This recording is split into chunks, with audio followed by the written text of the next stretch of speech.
There were Nephilim on the earth in those days, and also after that, when the sons of God came unto the daughters of men, and bare children to them. The same were the mighty men of old, the men of renown. Genesis chapter 6, verse 4. Genesis chapter 6, verses 1 through 7 are some of the most enigmatic verses in the Old Testament. What do these verses refer to? Was there actually giants living on the earth at the time before the Great Flood? This period is often called the antediluvian period. Ante means before, and diluvian means deluge or flood. Many early Jewish writings and other ancient texts expound upon these verses. Josephus, the first-century Jewish historian, implies they are related to the Greek gods. Josephus and the Book of Antiquities, many angels of God now consorted with women, and begot sons who were overbearing and disdainful of every virtue. Such confidence had they in their strength. In fact, the deeds tradition ascribed to them recalled the audacious exploits told by the Greeks of the giants. But Noah urged them to adopt a better frame of mind and change their ways. The Book of Antiquities, chapter 3.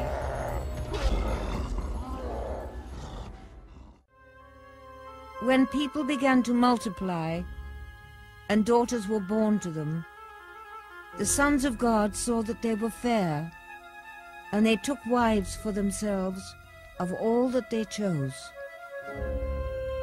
Genesis 6:1.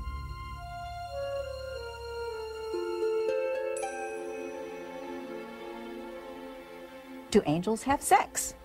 The text tells us that the angels, they're called the sons of God, mate with human women and produce a race of giants as their offspring.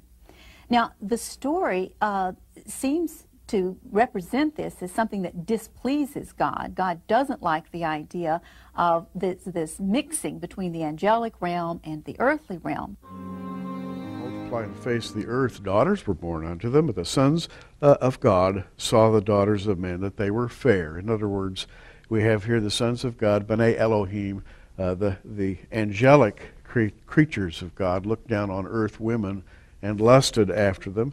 They took wives of all whom they chose, and the Lord said, My spirit shall not always strive with man, for that he is also flesh, yet his days shall be 120 years. And the next sentence, there were giants in the earth in those days and also after that, when the sons of God came into the daughters of men, and they bare children unto them. The same became mighty men. Those would be the titans of old, the Olympians, the Greek and Roman giants of mythology, except the Jews never believed those were mythological creatures. Josephus said that the Titans were one and the same as these mighty men mentioned in Genesis. Because we're taking the message right from the Word of God. Right. And Genesis 6 is just one passage that talks about the angels. The book of Jude, of course, talks about the fallen angels, talks about angels who kept not their first estate, but were kept in chains for the last day. So there's a dark story here, and what you've just told us right out of Genesis 6 is that these angels left their first estate in heaven. They obviously had a free will, and they came to earth and procreated with human women who they lusted after, who they found attractive. If you go into the ancient book of Enoch, it says, and of course Enoch is not gospel and not the canon of Scripture, but in the book of Enoch, which a lot of old-time historians valued greatly, it says clearly that these angels looked upon the women and their long hair, and they found that very attractive. And of course, you read the writings of Paul later in the Gospels, where he talks about women hiding their hair, putting their hair up. Absolutely, and there is a spiritual component to all this, and that spiritual component has to do with the fall and with sin. There was a fall in heaven as well as a fall on earth, and that fall produced a race of giants called the fallen ones, the Nephilim. That's who we're talking about, which comes from the Hebrew verb nafal, which means to fall. In fact, nafal gives us our English word fall, just as a little side issue there. But the Bible says there were giants in the earth in those days and also after that. The flood of the Bible and the flood of the Greek myth are remarkably similar. Is it possible a core of truth existed in the Greek myths? Were the Greek gods actually the Nephilim? Nephilim is the Hebrew expression for the fallen giants. Were the fathers of the Titans and the Olympians the fallen angels, called the sons of God in Genesis 6? The ancient Greeks believed in a flood that destroyed all mankind, similar to the account in the Bible. In the Greek myth, the flood took place during the age of Deucalion. Deucalion and his wife Pyrrha were warned in advance of a coming flood and told to construct a chest and fill it with provisions. The source of the coming flood was the anger of Zeus towards mankind. Zeus had become disgusted at the degeneration of humans, and in particular, the practice of human sacrifice.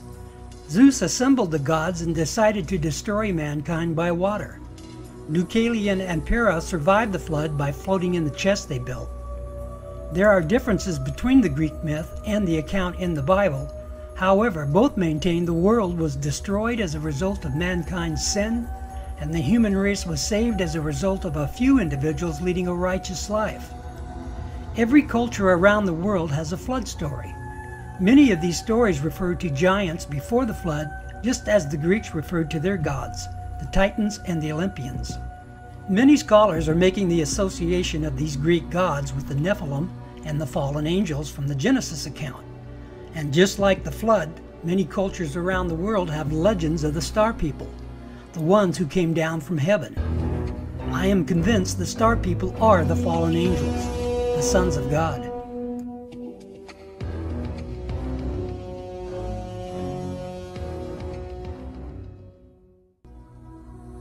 If you study classic Greek mythology, you run into the Titans. These creatures in the legends and the myths were partly terrestrial and partly celestial.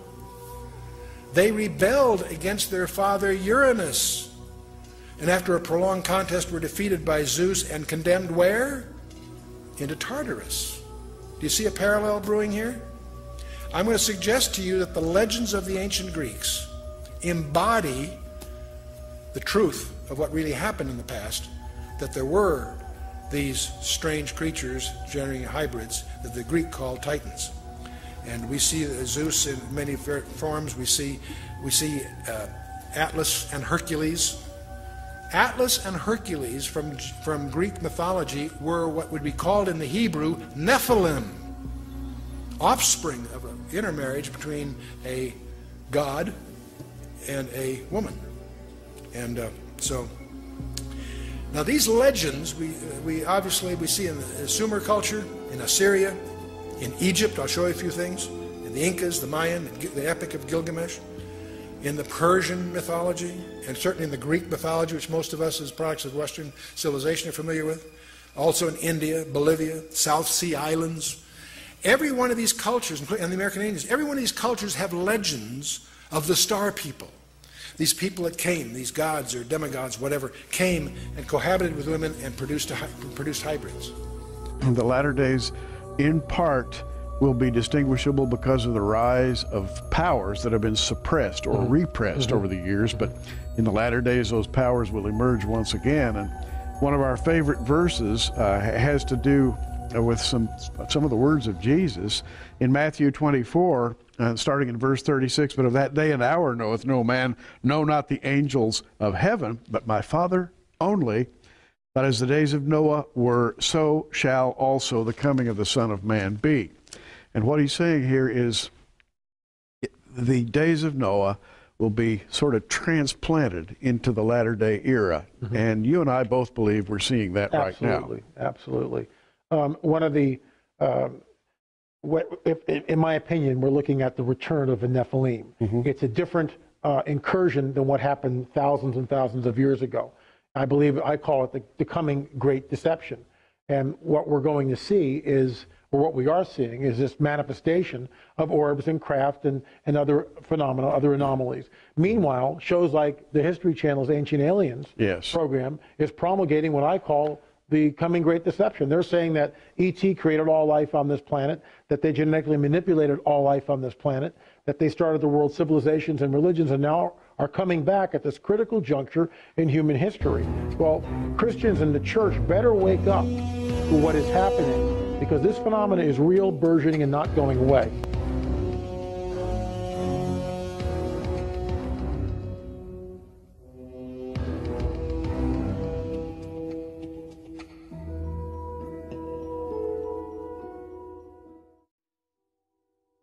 The Book of Enoch is one of many ancient texts which depict the Nephilim and their deeds.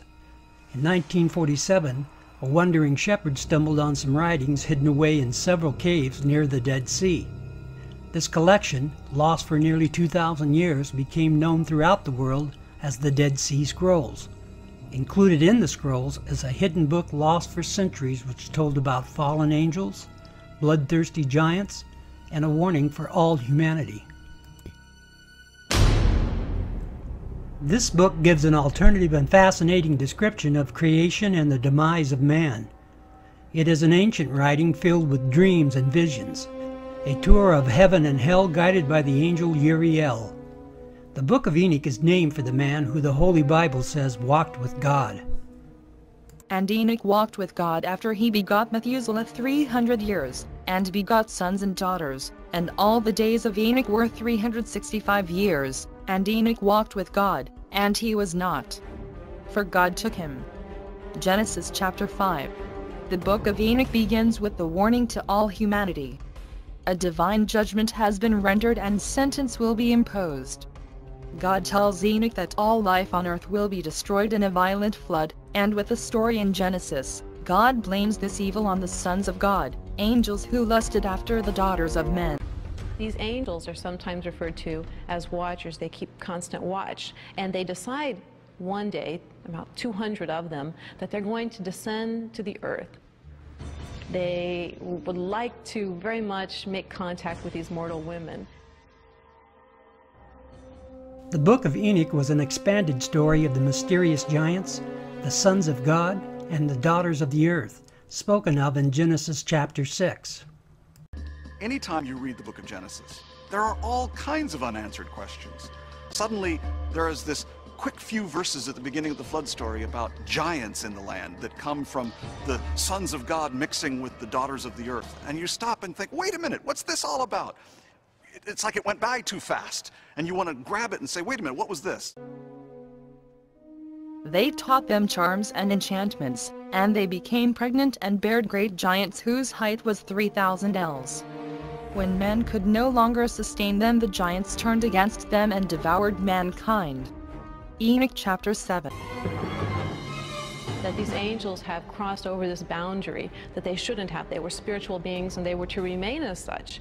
When they decided to descend upon earth, this unleashed upon the earth all sorts of problems. Not only these giants who are bloodthirsty and violent, but also these angels went on to teach humankind a variety of forbidden crafts. They also taught human beings how to make weapons of war.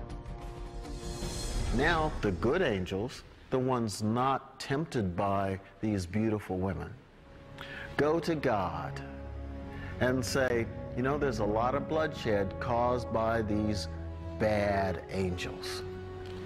At which point God says we need to bind Azazel, the sort of lead fallen angel, to bind him and to then cast him into a pit. We might think of this as, how do we take care of nuclear waste in the 21st century? You take it out to a part of the world where no one lives, and you bury it as deep as you can. For this community, the angel was like that sort of nuclear waste. Dangerous, volatile. After the rebel angels are cast into the depths of the earth, Enoch has a dream vision. The lead angel, Azazel, begged Enoch to plead their case before God, to petition them and release them from the depths of the earth. The request for clemency is denied. And now, the giants, who are produced from the spirits and flesh, shall be called evil spirits upon the earth, and on the earth shall be their dwelling. Evil spirits have proceeded from their bodies, because they are born from men, and from the holy watchers, their beginning and primal origin. They shall be evil spirits on earth, and evil spirits shall they be called. As for the spirits of heaven, in heaven shall be their place, but as for the spirits of the earth, which were born upon the earth. On the earth shall be their dwelling. And the spirits of the giants afflict, oppress, destroy, attack, do battle, and work destruction on the earth, and cause trouble. They take no food, but still hunger and thirst, and cause offenses. And these spirits shall rise up against the children of men and against the women, because they have proceeded from them. The Book of Enoch, chapter 15, verses 8 through 12. Enoch tells us an expatiated story of creation and the depravity of the Watchers, or fallen angels, who created bastard children of gigantic stature, with an intense evil nature.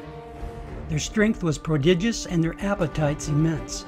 Upon devouring all of humankind's resources, they started to consume humans themselves. The Nephilim attacked and oppressed humans and were the cause of massive destruction on earth. Enoch also wrote another book from the Dead Sea Scrolls called the Book of Giants. Only broken fragments remain from the original scroll. It tells more about the corrupt nature of the Nephilim and how they created all kinds of monsters, altering the DNA of animals and man.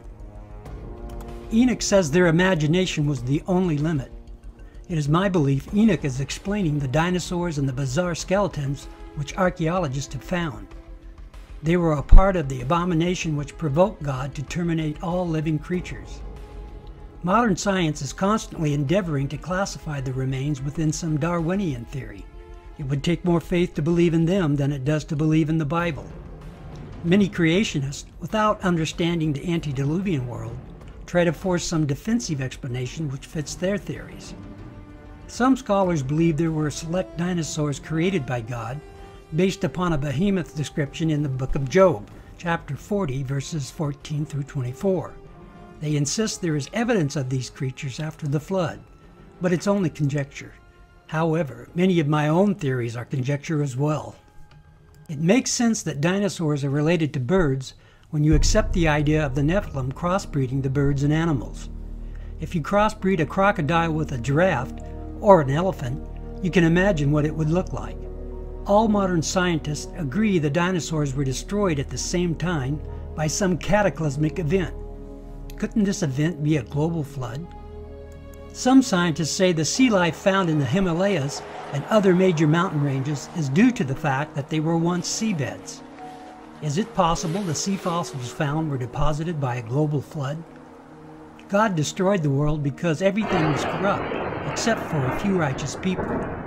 I find it interesting that the science of today is again altering the gene pool under the guise of improving humanity. Are we back to creating monsters? Is it a sign of the end of days? Jesus said the end of days would be like the days of Noah, and the altering of DNA certainly qualifies us with the time of Noah. The Nephilim on the earth in those days, other translations say the word giants, which is somewhat of a, I mean, they were big, but they weren't called giants because they were big. They were called Gegenes, or they were called Nephilim, because they were fallen ones, and they were the progeny of fallen angels and women. And what's so interesting is that every ancient commentary, whether it's Philo, Josephus, the Book of the Giants, the Genesis Apocryphon, if you look at the Aramaic Targumim, all of these are saying that very thing, that it was angels, fallen angels, that came down and took women, and they created this hybrid race. So Satan was trying to destroy the seed, but God, of course, preserved the seed so that when Mary came on the scene, then the Holy Spirit overshadowed her and placed the other half of the needed seed in there, so that it was through Mary's seed, through her gamete, her 23 chromosomes, and the combination of the Holy Spirit giving 23 chromosomes, which would then produce the zygote into which the Lord Jesus, was incarnated into. Man can now peer into a single-cell organism, transplant DNA, research deep space, and create computers capable of processing 1 million bits of data in just nanoseconds. All of our achievement and technology has done nothing to promote our morality. We can be a very corrupt and arrogant people. The Bible's narrative of sin has been the best explanation I have experienced. It brings to light the dark nature hiding in all of us. The good news is the Bible provides a way to overcome. God's love for the world is expressed in the sacrifice of his only Son, and whoever believes in him will not perish, but have eternal life. And Jehovah God formed man of the dust of the ground, and breathed into his nostrils the breath of life. And man became a living soul. And Jehovah God planted a garden eastward, in Eden. And there he put the man whom he had formed. Genesis chapter 2 verses 7 and 8. The Bible tells us the Garden of Eden was the intended habitat for man. Because of the original sin of Adam and Eve, they were cast out. This story is known throughout the world, but the story is told in Genesis chapter 6 is only known by a few. Now they have to survive in a hostile environment. Little did they know how hostile it would become. The reign of the Nephilim started around the time of the patriarch Jared, the 6th generation from Adam. The very angels entrusted to help man now conspired against him. The angel Satan was always incensed and jealous of Adam and refused to pay him homage. Now a group of conspiring angels mated with earthly women, and these women bore the Nephilim. God's creation became an abomination. As we have already heard, these giants were bloodthirsty and made themselves to be gods. The Book of Giants, written by Enoch, reveals part of the story and elaborates on the exploits of the giants, especially the two children of Shemi-Haza, Oya and Heya. Since no complete manuscript exists of the giants, the exact contents and order remain a matter of guesswork. Most of the content of the present fragments concerns the giants' ominous dreams and Enoch's efforts to interpret them, and to intercede with God on the giants' behalf. The Book of Giants, like the Book of Enoch, tells us how the Nephilim altered the DNA of animals and man, creating all sorts of monsters. The Greek myths of the Minotaur, Satyr, and Centaur take on new and more realistic perspective. There are scholars who now believe the dinosaurs are the result of this genetic manipulation. I believe it to be the best explanation of all the theories I've considered. There are many aspects of the dinosaurs that just do not fit into the scheme of this world. As I already mentioned, some scholars believe certain dinosaurs were created by God, based on the verses in the book of Job. I admit it's possible, but I'm still not convinced. We now have an overall picture of the time period. Since the time of Jared, the 6th generation from Adam, humans and animals were now subjected to the will of the fallen angels, the Nephilim giants, and their hybrid monsters. There is new evidence indicating that man was indeed walking with dinosaurs. This entire century, we've been told that dinosaurs existed millions of years ago and became extinct before the arrival of man. I find these theories, which are based on Darwin's theory of evolution, absurd and shameful. Scientists and educators have gone to great lengths to keep out the creation story from schools throughout the United States. The public educational system's use of separation of church and state is exactly what our forefathers were trying to prevent: governmental dictation. It was never intended to separate God from government. The founders wanted to preclude what they experienced in Britain, where the government created a single domination to the exclusion of all others. There is corruption in our educational system's agenda and their selected scientific methods. In the end, they did not keep out religion in schools. They replaced Christianity with their own substitute, the theory of evolution. That's right, the theory of evolution is indeed a religion, with man in charge of his own destiny. Most scientists are now concluding that Darwin's theory does not stand up to modern biological standards. Now that we are able to see and understand the complexity of a single-cell organism, which Darwin could not, we know he was wrong. There is a petition signed by 600 professors from the top universities throughout the United States to stop teaching Darwin's theories. In the 19th century, when Darwin was alive, scientists thought that the basis of life, the cell, was some simple glob of protoplasm, like a little piece of jello or something that was not hard to explain at all. But with the hard work of science in the 20th century, we've seen that the cell is far from simple. It's got very complicated molecular machines and things that are very resistant to Darwinian explanation. Scientists will tell you if evidence is contaminated, then carbon dating will be wildly inaccurate. If you accept the flood theory, then everything was underwater for a year. There is no doubt the evidence before the flood is contaminated. This leaves us with no accurate date. However, there is evidence of man walking with dinosaurs. My reaction was one of shock. I had heard of human footprints being found in this locale on the Biloxi near Glen Rose, Texas, but I was rather skeptical. And here, after removing actual rock layers, the team and I excavated a series of dinosaur footprints. And 18½ inches from one of those dinosaur footprints, we excavated a 16-inch human footprint. We excavated 12 footprints in a series. And when you find a trail with left, right pace and strike, the right distance apart, then you have to interpret this as belonging to humankind. We found trails leading under limestone ledges and actually removed the limestone ledges one slab of rock at a time. And we found that both the dinosaur footprints and the trail of human footprints continued under the rock ledges. This evidence is real. I first saw the Burdick print on my initial visit to Glen Rose in 1984. My impression at that time was that it was too perfect.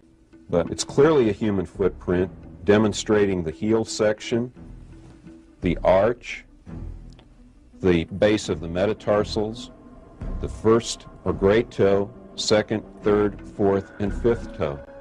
After our examination of this print, we find that it definitely is in the Cretaceous limestone, in the same formation with the dinosaur footprints.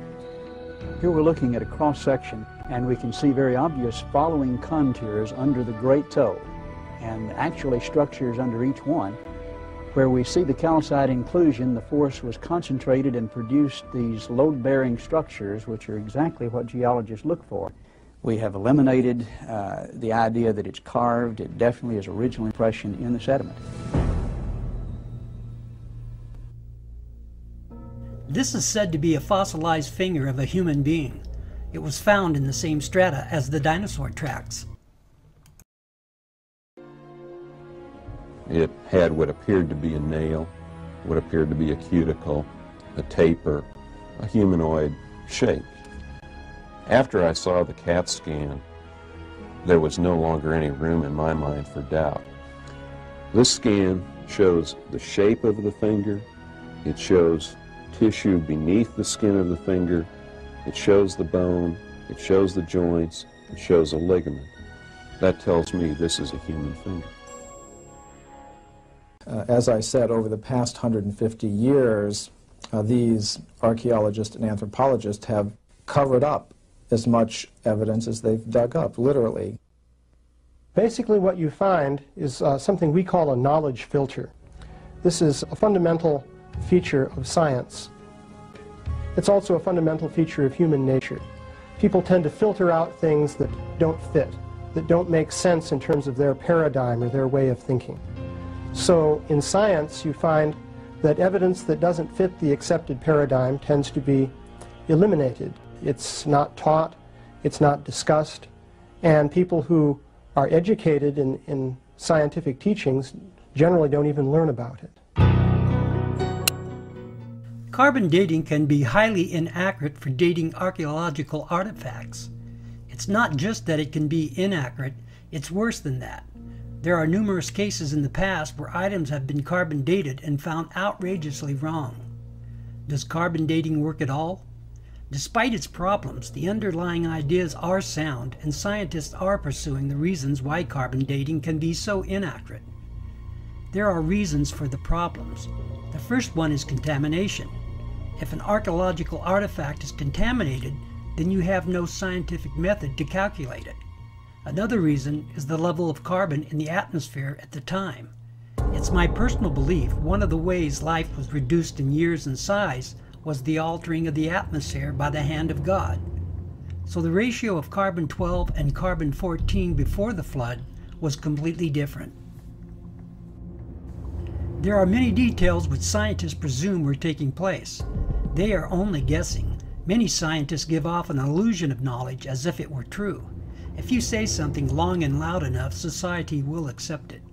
Do not believe this illusion. Carbon dating has a 10,000-year limit. Anything after that can be highly inaccurate. The Great Flood covered the earth for an entire year and contaminated everything.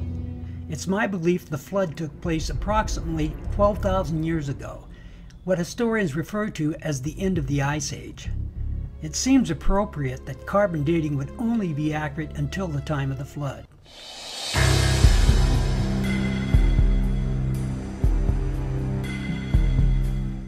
Is there evidence of giants on Earth? The subject of giants is probably not for everyone. It seems to be a subject for certain scholars and a few believers. There is also a mysterious spiritual principle involved. This is probably why most people do not understand, perhaps for hidden reasons. Just like a psychological puzzle, you must develop the right perspective to understand it, or it looks like foolishness. My research is based on faith in the Bible, a core of truth in early Jewish writings, other ancient texts, and existing archaeological artifacts. The ancient cultures of our distant past were not simple-minded, as we have been led to believe. They were highly intelligent in mathematics, physics, engineering, and astronomy. Where did this information come from? The following clips are about a few ancient sites and their myths. According to ancient Chinese legend, over 100 pyramids discovered in China are the legacy of extraterrestrial visitors. When local villagers were asked about the pyramids, they said the ancient giants constructed them. When they questioned a custodian of a local monastery, they were told, according to records housed in the monastery, the pyramids were said to be at least 5,000 years old. One can only guess at their real age. Did the antediluvian giants build these pyramids, or was it the post-flood giants? They said the pyramids belonged to the old emperors who reigned in China, and the emperors always stressed the fact that they were not from Earth. Rather, they were descendants of the sons of heaven, who roared down to this planet on their fiery dragons. It is interesting the custodian used the phrase, sons of heaven. This is the terminology of Genesis chapter 6, verse 4. These pyramids tell us about the presence of giants on Earth, whose fathers were the sons of heaven. These pyramids were aligned astronomically, and this astronomy was common in other structures throughout the world. Teotihuacan, the city of the gods, is just south of Mexico City. The largest pyramids are the pyramids of the sun and moon. They were said to be built by an early race of giants from the first world. After the completion of the pyramids, these giants turn into gods. According to Aztec myth, all of the gods sacrificed themselves for mankind. This causes the government to be established and the birth of the Aztec civilization. Once again, we see pyramids built by giants who considered themselves to be gods. These gods instructed the people to sacrifice humans to please them. The early Jewish writings expound upon the Genesis verses and describe many more details about the cannibalistic Nephilim, and we can see their bloodthirsty traits carried out here. These pyramids, like those in China, were built by giants and had astronomical implications. As a matter of fact, this whole complex is a reflection of our solar system. Were the Nephilim trying to duplicate the Giza Plateau? In my books, The Middle of the Earth and the Messianic Temple, I present my evidence concerning the Giza Plateau in Egypt. I concluded the Giza Plateau is the middle of the earth as described in early Jewish writings. It was intended as a witness and sign for the one true God. Through the ancient historian Josephus, I explained the Great Pyramid as one of the pillars of Seth, which was to be an astronomical record for all future generations, including us. The Nephilim were perverting all of God's creation and were attempting to replace God. We see that plan being carried out here at Teotihuacan. The city represents astronomical pyramids, temples with bloodthirsty sacrifices, and was built by giants.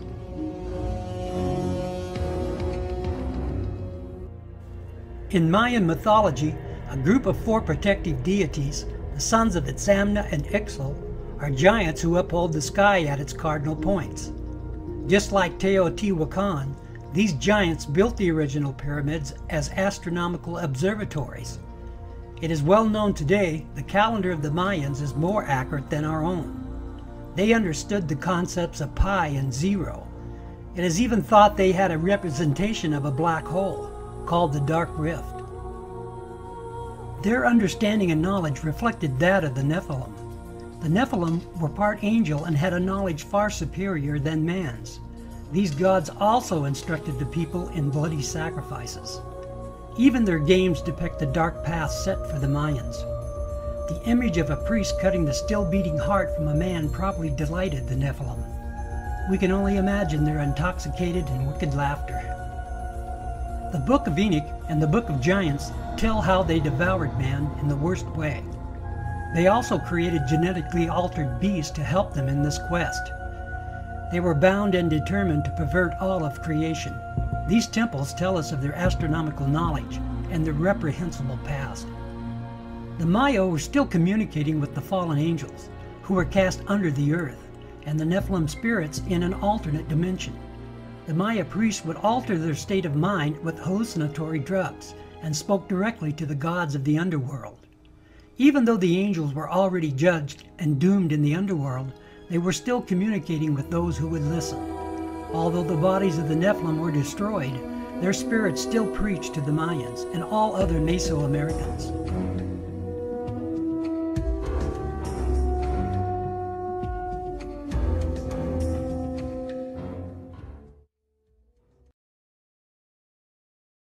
Many researchers believe the ruins of Tiwanaku, situated only 12 miles south of Lake Titicaca, is the oldest city ever discovered on Earth.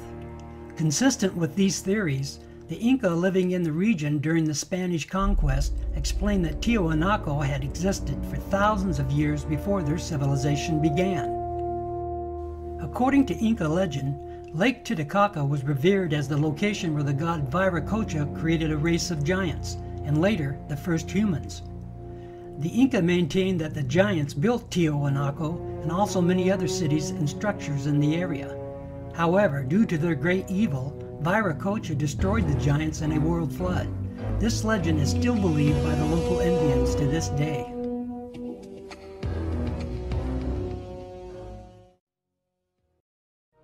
The facing stones of this site are perfectly set with no mortar. We took a needle, and that needle we tried to insert at every point along the joint, and the needle couldn't be inserted. A perfect cut.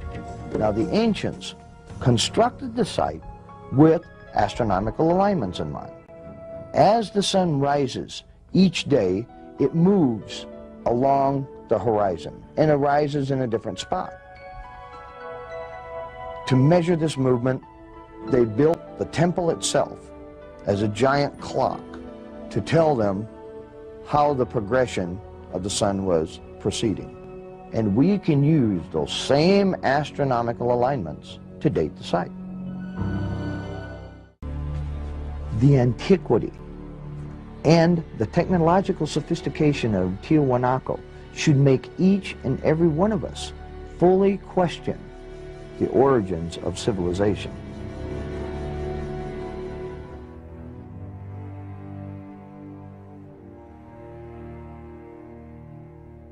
Giants also figure in the mythology of Stonehenge, one of the most famous structures in the world. These massive standing stones were called the Giants' Dance by the earliest inhabitants, and they believe giants constructed it. Stonehenge is an astronomical observatory, mapping the solstices and the equinoxes. It is also believed to be a place of sacrifice. Who actually built Stonehenge and how they did it are enduring mysteries. Do these legends contain a core of truth? Was it built by giants? The spiral-shaped Gilgal Rephaim is located 20 miles from the Sea of Galilee. Constructed of an estimated 40,000 tons of loose rock, it is remarkably reminiscent of Stonehenge. Both of these megalithic structures are considered astronomical observatories, and both were said to have been built by giants. However, in Gilgal-Rephaim, there is biblical evidence. Israeli archaeologist Daniel Herman is investigating a newly opened grave. This is a tomb of someone obviously a very powerful man. Look at the size of the stone slabs used. This must have taken an enormous amount of time and effort to construct.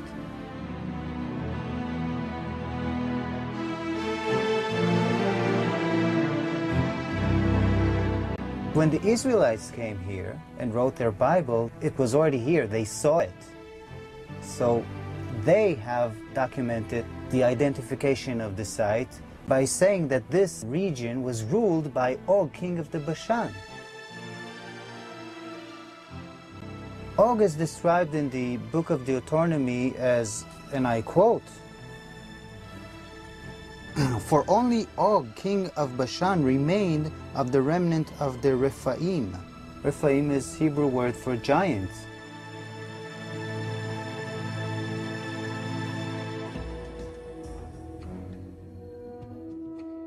Did you know Sudan has more pyramids than Egypt? These are obviously man-made pyramids and temples which included human sacrifices in the attempt to carry on the Nephilim tradition. The knowledge of giants and their sacrifices were translated beyond the Great Flood. The local stories of giants in Sudan are similar to the early Jewish writings in Genesis, such as this legend. There was war among the giants, and they were very evil. They killed many people for their resources, and many great warriors died at their hand. One day the Lord decided the giants were the cause of the world being unbalanced and full of hurt and pain. The Lord called the chief of the giants and told them it was time for all giants to leave the world. Archaeologists have unearthed an ancient tomb in northern Sudan, which they believe confirms the location of Africa's oldest human sacrifice. Also found were relics indicating a knowledge of astronomy and astrology. Here again we see astronomical pyramids and human sacrifice, passing on the tradition of the giant Nephilim. Are these megaliths and legends telling the same story? They all point to an ancient civilization more than 12,000 years ago. They tell of giants, human sacrifice, and astronomy. I am convinced there is a thread of truth running through these places and legends, and is woven into the Genesis chapter 6 narrative, early Jewish writings, and many ancient texts. These structures and legends are spread over the entire earth. They are duplicates of the Giza Plateau, the original pyramid of Seth, intended to be a sign and witness of the one true God. The Nephilim knew of the coming flood and wanted to pass their legacy just like the pyramid of Seth. All of these legends tell of a great flood destroying man, except for a few who survived in a boat and repopulated the world. There are many more legends of giants around the world, such as the island of Malta, the giants of India in the Mahabharata, the giants of good and evil described on the walls of Angkor Wat, the story of the Sumerian Gilgamesh, the American Indian legends of giants, the Norwegian tales of giants, and many more which I could not include. For a comprehensive list of the ancient texts describing the Nephilim and the Watchers, visit my website, www.thenephilim.us.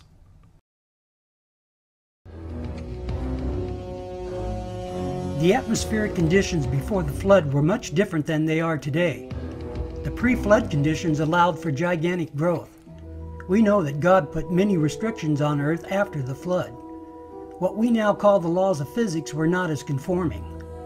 The Bible tells us He restricted man even more after the Tower of Babel episode.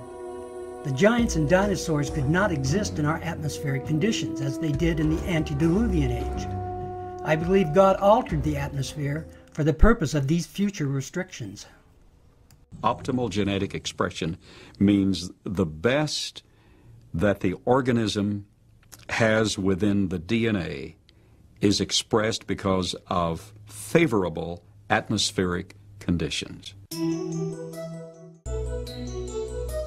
Under these described conditions, plants and animals would live longer, be much larger, and that's precisely what we find in the geologic column in the fossil record. Plants were much larger. All living systems were larger.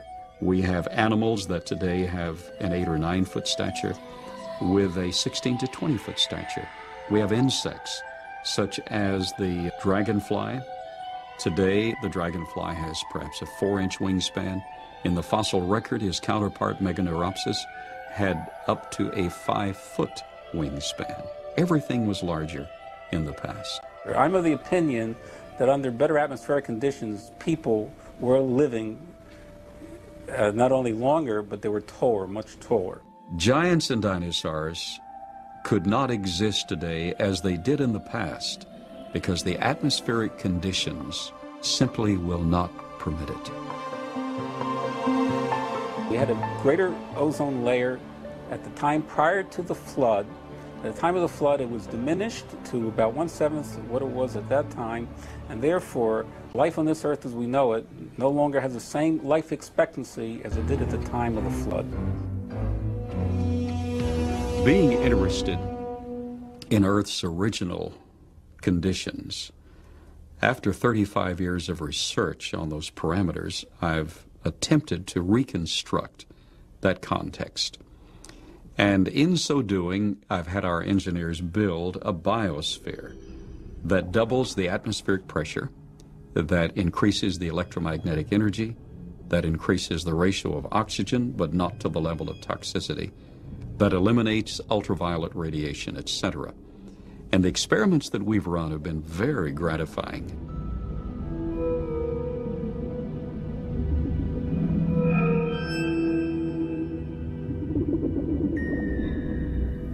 In our controlled scientific experiment, we have measured the effects of a pulsed electromagnetic field on biological systems. We have these Pacu piranha fish that normally at 3.5 years of age are about this size under optimal conditions. Yet we have them now in excess of 20 inches, weighing just under 5 pounds each. Under these controlled conditions, we have succeeded in producing giantism at an accelerated rate. Genesis tells us that even after the flood there were giants in those days. Somehow some giants, at least one, maybe more, survived the flood and again populated the earth in small numbers. Chapter 10 of the Book of Jubilees suggested 10% of the giants were permitted to reign on earth after the flood. With the altered atmospheric conditions, their growth was restricted. In Numbers chapter 13, verse 33, we are told that the Anakites were the descendants of the Nephilim. In the book of Joshua, chapter 10, verse 4, we are told that Og was also the remnant of the giants.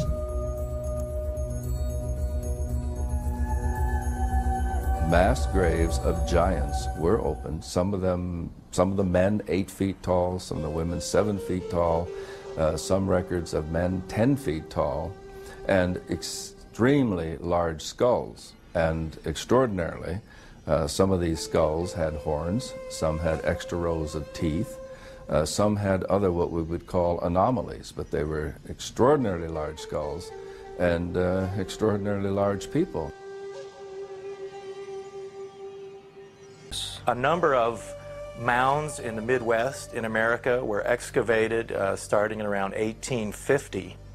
And in many cases, they would find skeletons of people who were in excess of 7 feet tall.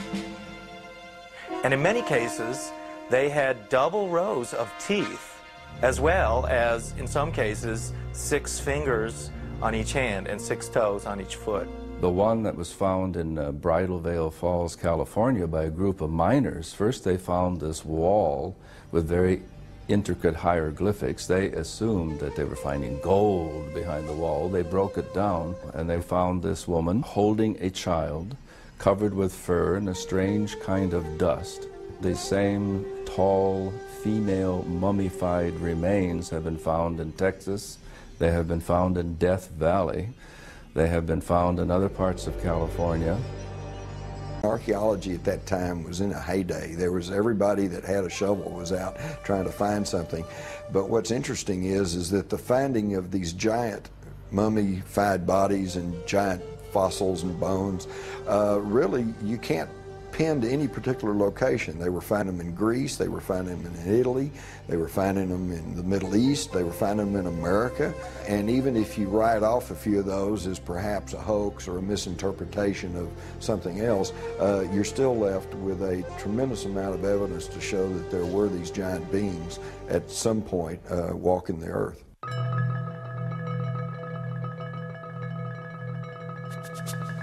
They began excavating the 10 to 15 feet of guano that was here in this cave. They started discovering some unusual artifacts. They found duck decoys and baskets, other things for hunting and fishing in the nearby lake that's now drying up. But then they made some very unusual discoveries, and those were of red-haired giants that were mummified. These giants were 6.5 to 7 feet tall. In many cases, they were mummified, wrapped up like Egyptian mummies, and they had long red hair going down to their shoulders. The ranchers couldn't explain it. It was the strangest thing they'd ever seen. But the Paiute Indians who lived around here knew all about it. In fact, back in 1883, Sarah Winnemucca, a Paiute Indian princess, had written a book called Life Among the Paiutes. In that book, she talked all about the giant, red-haired people who used to live around this lake and live in this cave. She claimed they were cannibals. That tribe would eat the dead. They would make war on my people.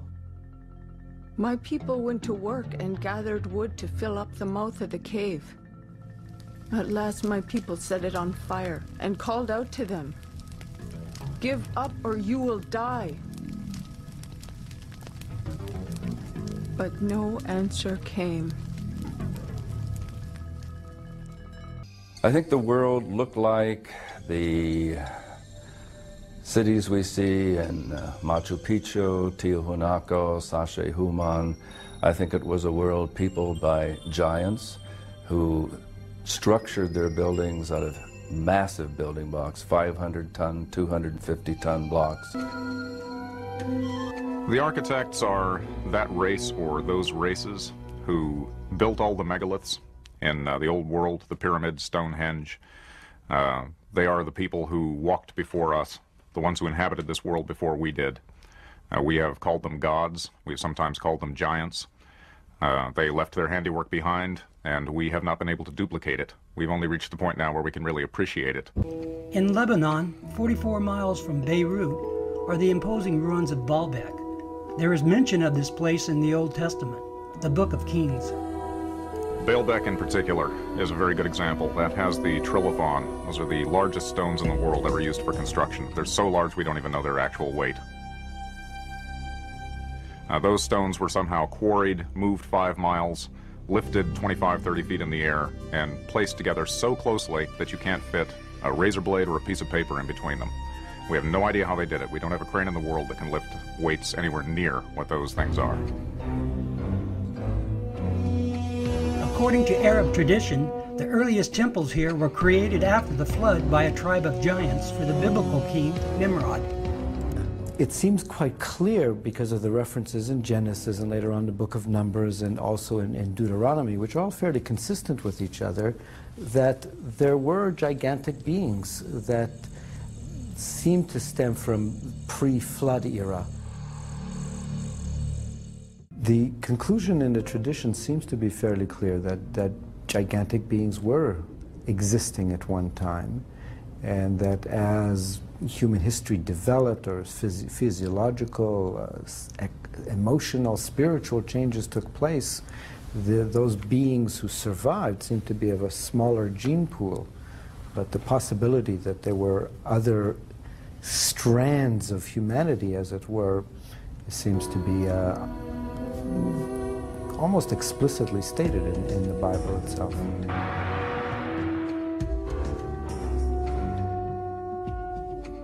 In the book of Numbers, we are told, after wandering in the desert with his people, Moses sent out scouts for a place they could settle. The scouts went north to Hebron. On their return, they reported, "All the people we saw there are men of gigantic size. We felt no bigger than grasshoppers." and that is how we look to them. If we look at Scripture, there were giants in the earth in those days. And if we take that literally rather than symbolically, that there were simply men of great powers and extraordinary abilities, then we could say that the first men, the first humans, were giants, or we could theorize that these giants came from somewhere else and used Earth as a colony. This colony was the conception of the Nephilim. It was their fathers, the fallen angels, who came down from heaven and introduced earthly women to a new strand of DNA, creating all sorts of monstrous beings. There were giants in those days, and also after that.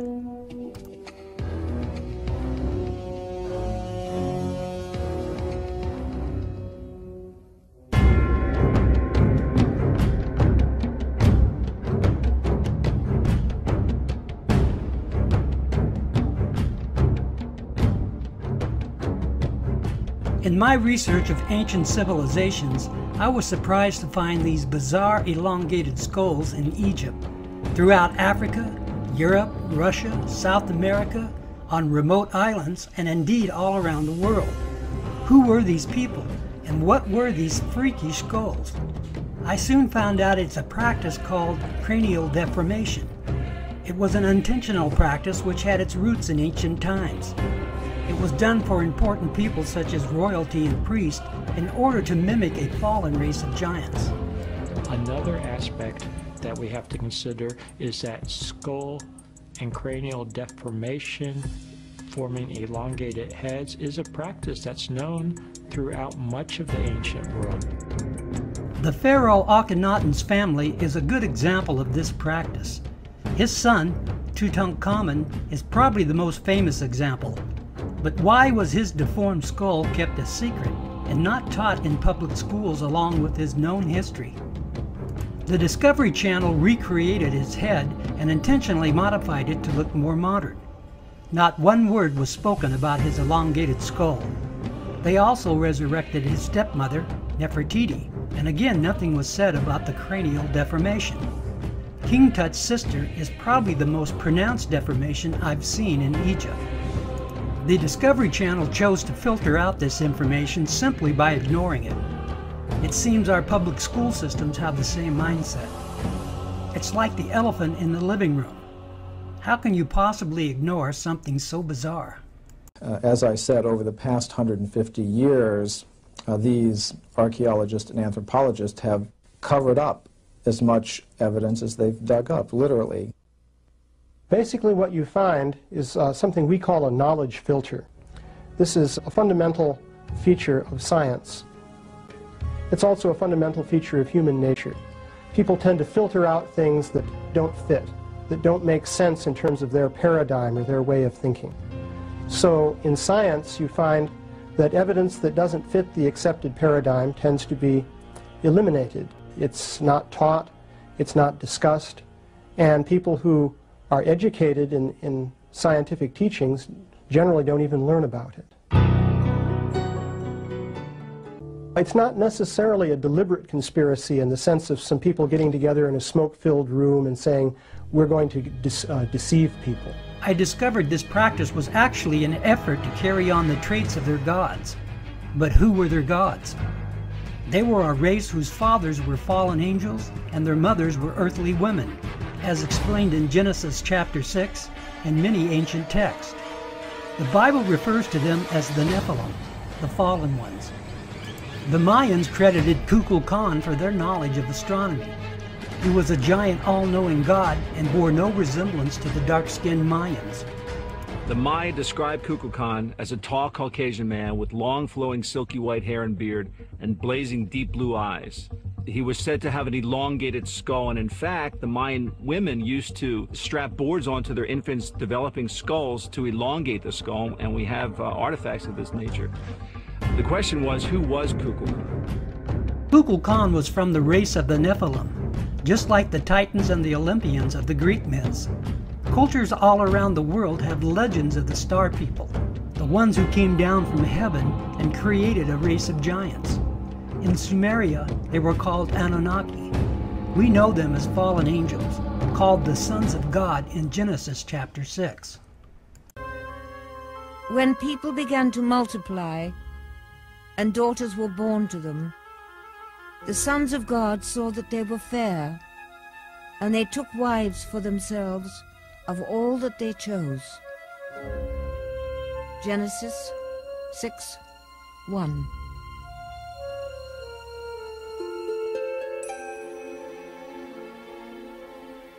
Do angels have sex?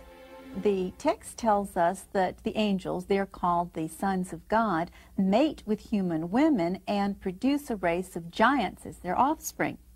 Now, the story seems to represent this as something that displeases God. God doesn't like the idea of this mixing between the angelic realm and the earthly realm.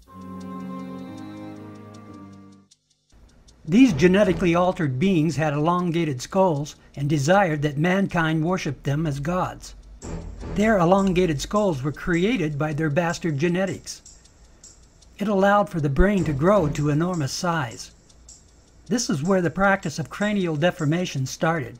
People began to mimic this trait in order to carry on the tradition of the giants. They are the very reason God, the Creator, destroyed all life on earth. They were an abomination in His sight, and they corrupted all mankind except for a few righteous people, the family of Noah. They took infants' skulls and compressed them and bound them, and they forced the cranium out and elongated, and in many cases they doubled the size. People have suggested aliens had elongated skulls, and apparently ancient peoples are mimicking those skulls. The old saying is that imitation is the sincerest form of flattery. These ancient alien theorists attribute cranial deformation to aliens from outer space. They believe people saw them as gods and mimicked them. Part of this is true, but they were not aliens from outer space. They are from hyperspace, where they were sentenced by God. Now living in a parallel dimension, they are spirits and now called demons. God destroyed their bodies right before the Great Flood and sentenced their spirits to abide in this dimension. What's really strange is that this is found all over the world. And this is something that archaeologists cannot easily explain. Because for people on remote islands, for people in South America or Malta or in Africa, to suddenly independently do this cranial deformation like this seems incredible. I mean, this is something that had to be learned, something that was taught to them. We seem to have basic similarities, as if there was one civilization or at least one type of culture that was influencing people around the world. I find it more and more difficult to believe what I was taught as an undergraduate, that all these different cultures just coincidentally came up with the same concepts independently of each other. These ancient alien theorists are right. This is a learned behavior. The practice of cranial deformation dates back to the antediluvian age. The Nephilim giants created this practice all around the world. We know a few of the giants, at least one, escaped the flood and was allowed to live with mankind, but was severely restricted now. When God separated men during the Tower of Babel episode, this learned behavior followed man throughout the world. It was especially prominent in the Americas, where the Nephilim were still worshipped as gods. The Paracas History Museum in Peru has one of the largest collections of elongated skulls. The Incas created some of the most deformed ones. These skulls are testimony to our ancient past and the bizarre story of the Nephilim. Something most people can't accept because it defies what they have been taught. God destroyed the Nephilim's bodies because of the corruption and rebellion. He also brought judgment on their fathers, the fallen angels. These skulls should serve as a reminder of a disobedient race and their eternal judgment. Christ is returning for those who love him.